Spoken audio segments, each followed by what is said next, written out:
All in one Sunil Khare YouTube channel में आपका स्वागत है दोस्तों। मैं डॉक्टर सुनील कुमार खरे आपसे इस विषय में चर्चा करने जा रहा हूँ।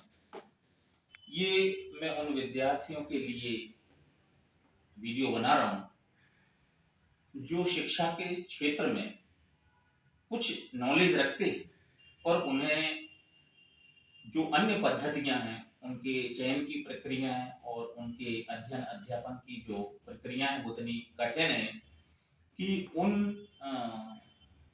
विधाओं में अध्यापन या अध्ययन कार्य जो है बहुत मुश्किल हो जाता है। तो मैं उन विद्यार्थियों के लिए इस विषय को लेकर के आया हूँ। खासतौर से मैं चूंकि इलेक्ट्रो होम्योपैथिक डॉक्टर हूँ और ये मेरा जो वीडियो होगा उन इलेक्ट्रो होम्योपैथिक डॉक्टर की जो पढ़ाई कर रहे हैं, उसके जो कोर्सेज कर रहे हैं, उन सभी विद्यार्थियों के लिए ये वीडियो होगा। और मैं अभी इस वीडियो के माध्यम से मैं आपको बता दूं कि जनरली हमारे इंडिया में, हमारे भारत में अलग अलग तरह की चिकित्सा के क्षेत्र में पद्धतियां चल रही हैं। तो सबसे ज़्यादा जिस पद्धति से आप वाकिफ हैं, जिसको आप सबसे ज़्यादा जानते हैं, वो है एलोपैथी। एलोपैथी जिसे आप जो है अंग्रेजी दवा के नाम से भी जानते हैं। तो एक वो विधा हो गई जिसमें आपको एमबीबीएस के लिए जो है पीएमटी वगैरह क्वालिफाई करके और इसमें जाना पड़ता है। और अगली फिर विधा हो जाती है आपकी जो प्राचीन विधा है हमारे भारत की, वो है आयुर्वेद की। तो आयुर्वेद के लिए भी आपकी जो है एंट्रेंस टेस्ट वगैरह होते हैं और इसमें बीए एमएस वगैरह जैसी जो है डिग्रियां पाई जाती हैं और उसमें बच्चे सीखते हैं। अगली और जो विधा हमारे भारत में आई वो है होम्योपैथिक। तो होम्योपैथिक जो पद्धति है उसके माध्यम से भी हम जो एंट्रेंस एग्जाम होते हैं, हम एंट्रेंस एग्जाम देकर इसमें बीएचएमएस वगैरह इत्यादि डिग्रियां करते हैं और इनमें अलग अलग ढंग से जो है चिकित्सा कार्य संपन्न किए जाते हैं। और मूलतः सभी विधाओं का जो उद्देश्य है वो है रोग दूर करना, रोगी को निरोगी बनाना, ये इसमें ये विधान होता है।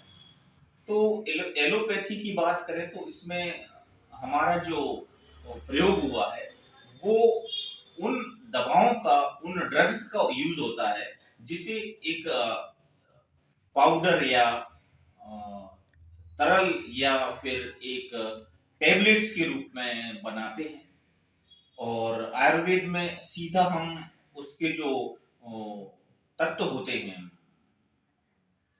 चिकित्सा पद्धति में, जिन तत्वों के माध्यम से, जिन रसों के माध्यम से हम इलाज करते हैं, तो उनका जो मूल सार है वो हम या चूर्ण के हिसाब से या उसकी भी हम गोलियां इत्यादि बना के इसका इलाज करते हैं।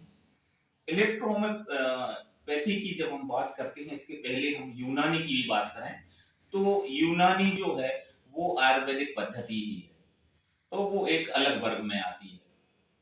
तो ये इन पद्धतियों के बारे में आपने सुना होगा।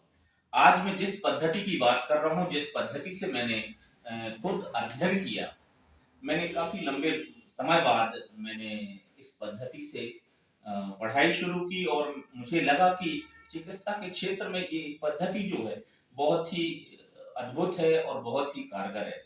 क्योंकि ये जो पद्धति है, इस पद्धति में जो होम्योपैथी है उसमें जो रस होता है, इसमें भी रस होता है, रस के माध्यम से, पर ये जो रस निकलता है ये आसवन की क्रिया से निकलता है और उसमें हम अल्कोहलिक जो है यूज करते हैं। तो इस हिसाब से ये जो है इलेक्ट्रो होम्योपैथी ये बिल्कुल 100% 100% आयुर्वेदिक है।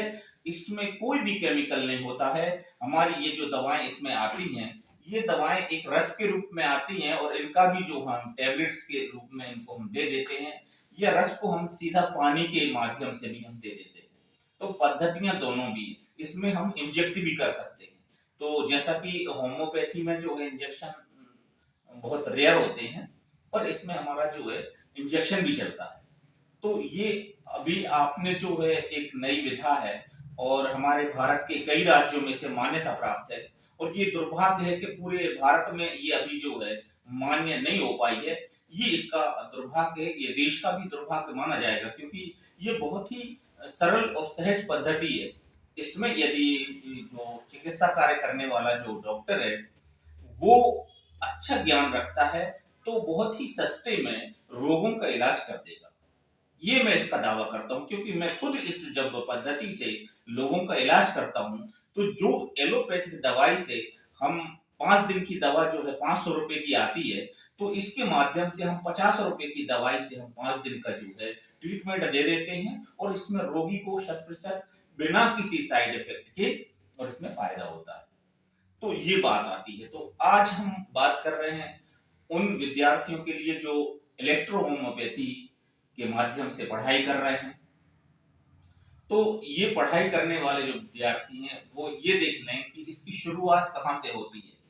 तो हम बात करते हैं ये उन देशों की, ये रोम कंट्रीज की बात है। रोम राज्य हुआ करता था, तो उसमें जो एक बहुत बड़े धनाढ्य व्यक्ति थे और एक जमींदार थे, उनका नाम आता है और वो इस पद्धति के जन्मदाता हैं, इस पद्धति के जनक है। जी हाँ, मैं बात कर रहा हूँ काउंट सीजर मैटी की। तो काउंट सीजर मैटी जो है ये 11 जनवरी 1809 ईस्वी में इनका जन्म इटली के बालोग्ना नामक शहर में हुआ था। तो ये बहुत ही प्रतिभाशाली व्यक्ति थे और उस समय ऑस्ट्रिया से जब रोमों का युद्ध हुआ तो उस समय आपने जो है अपने बहुत ढेर सारी जमीन जायदाद जो है देश के लिए दे दी थी दान में।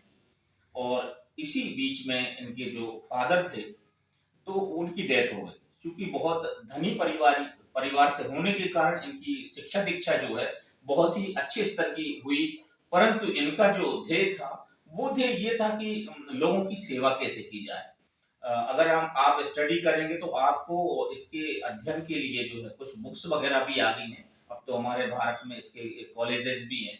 मैंने खुद भोपाल से किया था इसको, तो इसके कई कॉलेजेस हैं, अलग अलग स्टेट में कॉलेज है। तो जो विद्यार्थी शिक्षा के माध्यम से और चिकित्सा के क्षेत्र में यदि रुचि रखते हैं तो सहज शिक्षा के रूप में आप जो है इलेक्ट्रो होम्योपैथी से डिग्री कर सकते हैं और बेहतरीन जो है चिकित्सा के क्षेत्र में अपना कार्य करके समाज सेवा कर सकते हैं।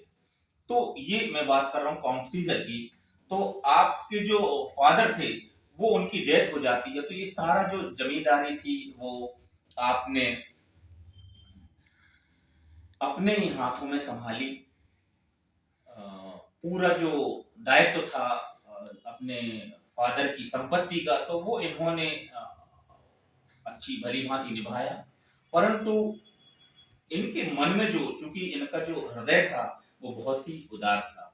तो अगर हम बात करें इनके बैकग्राउंड की तो वेल एजुकेटेड होने के नाते आप जो है वहाँ जज भी रहे, आप जो है वहाँ यूनिवर्सिटीज में प्रोफेसर भी रहे और इसके बाद आप वहाँ की संसद में पार्लियामेंट के मेंबर भी रहे। तो ये रोम कंट्रीज में ये इनका काफी नाम था। पर ये इन सारे क्षेत्रों में गए और यहाँ इन्होंने देखा कि हम जन सेवा जो है कर नहीं पा रहे हैं, हम गरीब लोगों की सेवा नहीं कर पा रहे हैं। तो इन्हें जो विषय मिला वो था, एक कुत्ते के माध्यम से इन्हें प्रेरणा मिली। इनका जो कुत्ता था वो बीमार हो जाता है और काफी ये सेवा शुश्रूषा करते हैं, पर वह जो कुत्ता है कहीं जाता है और कोई चीज वनस्पति को खा लेता है और वो ठीक हो जाता है। तो ये इन्होंने उस समय समझ लिया था, क्योंकि इसके पहले जो है आपके होम्योपैथी जो है वो बन चुकी थी पद्धति, आयुर्वेदा इसके पहले बन चुकी थी। तो ये स्टडी तो काफी थी कि वनस्पति का संबंध जो है मनुष्य के स्वास्थ्य से जुड़ा हुआ है। सीधा सीधा मनुष्य का जो संबंध है वो पूरी तरह से वनस्पति पर आधारित है, क्योंकि वनस्पति जो है मनुष्य के न केवल स्वास्थ्य के लिए बल्कि उसके जीवन जीने की क्रिया में भी जो है वनस्पति की एक अहम भूमिका है। जैसे हम बात ऑक्सीजन की करते हैं तो सारे वनस्पतियां जो हैं वो ऑक्सीजन हमें देते हैं। तो ये सीधा सा खेल है कि हमें प्राणवायु मिल रही है। तो जहां प्राणवायु मिलती है वहीं इन वनस्पतियों से, आयुर्वेद में भी ये खोजा जा चुका था कि इन वनस्पतियों में एक कोई ऐसी शक्ति होती है जो हमारी रुग्णता को, जो हमारे अंदर की शारीरिक कमियों को दूर करने में सक्षम है। और ये बड़े बड़े जो धन्वंतरी की बात करें, चरक की बात करें, तो इन लोगों ने जो स्टडी करी थी वही आगे चल के जो है आपके काउंट सीजर मैटी ने इलेक्ट्रो होम्योपैथी के रूप में जो है करी, और उन्होंने बहुत अच्छे से समझ लिया था कि वनस्पतियों में ही ये ताकत है, वनस्पतियों में ही वो अद्भुत क्षमता है जिससे हम सहज तरीके से रोगों को दूर कर सकते हैं और लोगों को जो है निरोगी बना सकते हैं। तो वो जो कुत्ते का उन्होंने देखा कि ये ठीक हो जाता है कि बीमारी से, तो इन्होंने फिर उसमें स्टडी करी। लगभग 124 वनस्पतियों के बारे में आपने बहुत गहरे अध्ययन किया, और उस अध्ययन के बाद आपने लगभग मूल 38 दवाइयां जो है आविष्कारित की, और पूरे विश्व में आज हम जो है काउंट सीजर मैटी के माध्यम से इस पैथी को चला रहे हैं। हमारे जितने भी इलेक्ट्रो होम्योपैथी के डॉक्टर्स हैं, मैं उनसे अनुरोध करता हूं कि आप इस पैथी में बढ़ चढ़ के आगे आए। इस सिलसिले में काफी जो है आगे भी बातचीत हो चुकी है। डॉक्टर हर्षवर्धन जो कि स्वास्थ्य मंत्री हैं, केंद्रीय स्वास्थ्य मंत्री, उनको लेकर भी यह बातचीत हुई कि इसको पूरे भारत में, खासतौर से अभी कोरोना काल में, ऐसी महामारी के दौर में इस पैथी को आगे नहीं आने दिया, पूरे देश में मान्यता नहीं मिली, ये बहुत ही निराशाजनक है। तो मैं इस वीडियो के माध्यम से ये भी गुजारिश करूंगा कि आप एक बार इस इलेक्ट्रो होम्योपैथिक दवाइयों के बारे में आप देखें, और उन दवाइयों के बारे में आप उनके जो है स्टडी करें, क्योंकि हम लोग तो स्टडी करके और लोगों पे यूज कर रहे हैं, प्रैक्टिकली रूप में आपको बता रहे हैं। ऐसी एक्सीडेंटल केसेस में छोड़ के बाकी ऐसा कोई जो है अंदरूनी रोग नहीं है जिसमें ये कारगर साबित ना हो।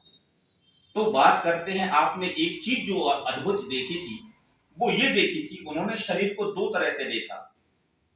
उन्होंने ये देखा, काउंट सीजर मैटी का जो देखने का तरीका था, इधर जो होम्योपैथिक में जो आपने देखा, वो देखा डायमंड कट्स डायमंड वाला जो।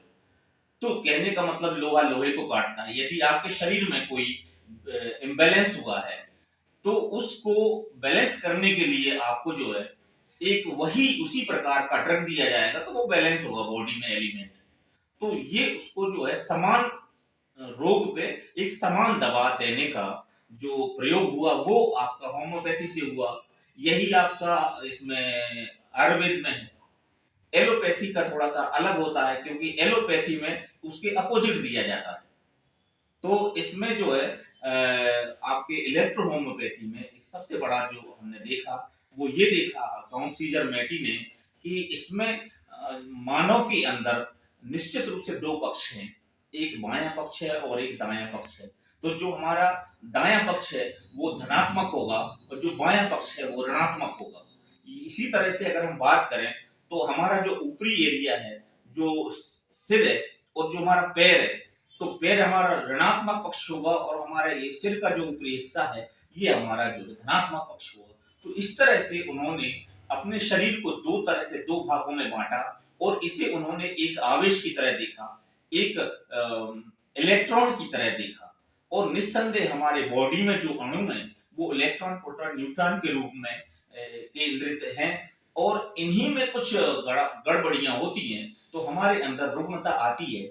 हमारे अंदर जब रस भिन्न होता है तो हमारे अंदर रुग्णता आती है। हमारे अंदर जब रक्त रूपी रस जब विषाक्त होता है तो हम बीमार होते हैं। तो यह जो काउंट सीजर ने इस पद्धति को इतने गहरे से पढ़ा कि आपने इसमें यह देख लिया था कि किस तरह से इसको रोग को दूर किया जा सकता है। तो इस तरह से जब उन्होंने देखा कि हमारे अंदर जो है इलेक्ट्रॉनिक एक आवेश है, तो आपने ये शब्द वहां से लिया और आपने होम्योपैथी मतलब समान गुण में समान गुण वाली दवाई देना, ये होम्योपैथी का अर्थ होता है। आप विद्यार्थियों को समझ में आ गया होगा। तो ठीक उसमें जो इलेक्ट्रो जोड़ देने का आशय यही था कि इलेक्ट्रो का मतलब है कि इसमें हमारे अंदर जो मनुष्य के अंदर आवेश भी है। आवेश का मतलब है धनात्मक आवेश और ऋणात्मक आवेश। इन दोनों आवेशों के आधार पर जब हम रोगों का विश्लेषण करते हैं तो उस विश्लेषण के आधार पर फिर हमारा जो है ड्रग तैयार होता है। और उस औषधि का जब हम प्रयोग करते हैं तो उस औषधि में हम दो तरह के, एक रस को लेते हैं और दूसरा हम इलेक्ट्रॉनिक आवेश को लेते हैं। तो इस तरह से दोनों पद्धतियों का जो कॉम्बिनेशन है वो इलेक्ट्रो होम्योपैथी में। तो कहने का आशय ये है कि हमें इलेक्ट्रो नाम दिया आपने और इसमें होम्योपैथिक नाम जोड़ दिया गया। तो इस तरह से इलेक्ट्रो होम्योपैथी जो है नाम अब हमने जाना, और यह एक अलग पद्धति है और पूरी तरह आयुर्वेदिक है, पूरी तरह ये हर्बल है। इसमें इसकी दवाओं में किसी भी प्रकार का केमिकल नहीं है। तो विद्यार्थियों के लिए मैं इस विषय में कहना चाहूंगा कि जो मटेरिया मेडिका जैसी बुक्स हैं उसको पढ़ें आप। 1493 ईस्वी में जो एक वैज्ञानिक थे थियोफ्राटस, थियोफ्राटस ने ये आपका जो है इलेक्ट्रॉनिक आवेश का जो है प्रारंभिक अध्ययन किया था। और फिर मैं आपको बता दूं कि डॉक्टर सैमुअल हैनीमैन साहब ने भी, जो कि होम्योपैथी के जो जनक हैं डॉक्टर सैमुअल हैनीमैन, तो ये होम्योपैथी के जनक हैं। तो आपने भी दो सिद्धांतों पे एक अध्ययन किया था, तो आपने एक सिद्धांत को फॉलो किया, समान रोग पर समान औषधि प्रतिपादित करना, और इससे उस रोग का जो है शमन हो जाता है। तो चूंकि मैं बात कर रहा हूँ इलेक्ट्रो होम्योपैथी की, तो डॉक्टर काउंट सीजर मेटी ने इसमें जो है खासतौर से इलेक्ट्रॉनिक आवेश का अध्ययन शामिल किया था और उस अध्ययन को आगे बढ़ाया आपने।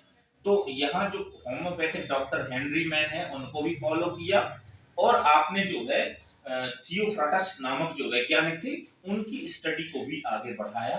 और आपने इन दो विषयों को लेकर के कि मनुष्य में या यूं कहें कि सारे जीवों में एक इलेक्ट्रॉनिक आवेश भी होता है, और प्लस उसमें एक ऐसा एलिमेंट भी होता है जो कम हो जाने पर या जिसके अधिक हो जाने पर हमारे अंदर असंतुलन पैदा होता है। तो वही समान जो तत्व है वह हम उसे कम या अधिकता की पड़ताल करने के बाद जब उसे हम रोगी पर आरोपित करते हैं तो उसके परिणाम स्वरूप जो है रोग दूर हो जाता है और हमें निरोग प्राप्त हो जाता है। तो ये इस स्टडी में जो है डॉक्टर काउंट सीजर मेटी ने ये अध्ययन किया। तो ये और आपके लिए मैं बता दूं कि कुछ जो डॉक्टर काउंट सीजर मेटी के बारे में है, क्योंकि ये न केवल वहाँ के न्यायिक व्यवस्था में जो है बड़े पद पर रहे, इन्हें जो है कर्नल के पद पर भी जो है राष्ट्रीय सेवा के लिए भी चुना गया था। आप जो है पार्लियामेंट में भी रहे। तो रोम देशों में जो है ये इटली के अलावा भी वहाँ पे ये जो कंट्री जिनमें रोम शासन था तो उनमें काफी इनका वर्चस्व था, और एक ये राजा की भांति वहां पे जीवन यापन करते रहे। पर इनके अंदर जो त्याग बलिदान और जिस तरह से लोगों के प्रति सहानुभूति थी उन्हें बहुत ही महान व्यक्तित्व के रूप में स्थापित कर दिया।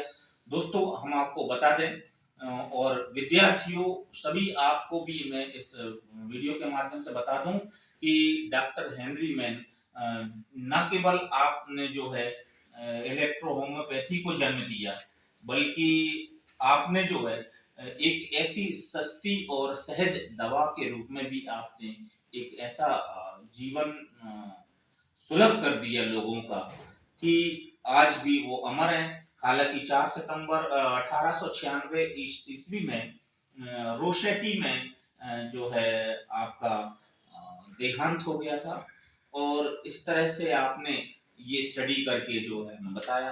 अगले वीडियो में मैं आपको बताने वाला हूँ कि आसवन की क्रिया क्या होती है, कैसे ये हम जो है रस तैयार करते हैं, और कैसे इन 38 जो मूल औषधियां हैं इनके माध्यम से हम इलाज करते हैं। और इसके अलावा भी हम जो है इलेक्ट्रो होम्योपैथी के सामान्य अध्ययन के साथ साथ जो है मटेरिया मेडिका आदि दवाओं के बारे में व्याख्या को प्रस्तुत करेंगे। तो ये जो आप देख रहे हैं ये इस तरह से ये रस होता है, ये जैसे इसमें S3 नामक सॉल्यूशन है, और ये सॉल्यूशन जो है हम एक बूंद के माध्यम से रोगी को देते हैं और उसके निदान के माध्यम से हम जो है सरलता रूप में उसे निरोगी बना देते हैं, और उसे महसूस भी नहीं होता है कि वह कोई अपनी चिकित्सा करा रहा है या कुछ। मतलब एक हिसाब से जैसे हम खान पान करते हैं तो उसी में उसका जो है रोग का निदान मिल जाता है। तो ये बहुत ही सहज जो है पद्धति है। तो आज के वीडियो में इतना ही। Thank you everyone. और जैसा कि हम अभी आपको बता चुके कि ये सारी जो इलेक्ट्रोहोम्योपैथी की जो सॉल्यूशन होते हैं वो एक रस के रूप में होते हैं, आसवन की क्रिया से इन्हें बनाया जाता है। जैसे C3 आपने देखा अभी, तो ये इसमें पैक है और हम रोग को पड़ताल करने के बाद हम ये देते हैं। अभी C5 ये आपने देखा, तो ये इस तरह से 38 सॉल्यूशन मैं आपको बता चुका हूँ। S1 ये स्क्रोफोलोस जो है ये उसके लिए है, S2 है, तो ये मूल ड्रग है इसमें। और आप ये देखें कि इसके S3 सॉल्यूशन के रूप में ये रखा हुआ है, तो ये पेटेंट भी आने लगे इसके। जैसे अभी A2 है, तो ये कुछ एक इसमें पेटेंट भी हैं। कई ऐसी जो इंडस्ट्रीज़ हैं वो सारे ये सॉल्यूशन बना के दे रही हैं अभी। इंदौर की बात करें, इंदौर में, छत्तीसगढ़ में रायपुर में, इधर हमारे मध्य प्रदेश में जबलपुर में, तो ये इस तरह की अब ये दवाएं जो हैं बन रही हैं। और ये बहुत ही सरल और सहज तरीके से अपने शरीर को बिना किसी नुकसान के काम करने वाली औषधियाँ हैं। तो मैं समझता हूँ कि ये जो पद्धति है सर्वमान्य होनी चाहिए। स्क्रोफोलोस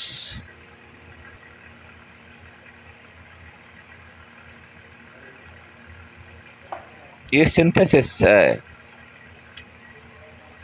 तो ये आप देख रहे हैं कि ये पद्धति जो है इतनी सरल है और इतनी सहज है कि रोगी को बिना किसी नुकसान के और लाभ पहुंचाती है। तो ये मेरा उद्देश्य जो है इस पद्धति के माध्यम से विद्यार्थियों को तैयार करना है, ताकि आने वाले समय में एक बेहतर चिकित्सक के रूप में और एक सस्ते और सहज चिकित्सक के रूप में आप समाज में सेवा कर सकें और इस पूरे भारतीय समाज को निरोगी बनाने का प्रयास हो इस माध्यम से। तो ये मेरा प्रयास है और मैं तमाम छोटी-छोटी जो वीडियोस बनाने वाला हूँ, ये चूँकि इंट्रोडक्शन था तो ये ज़्यादा लंबा हो गया, और इसके बाद आप मेरे सारे वीडियो देखते रहिए।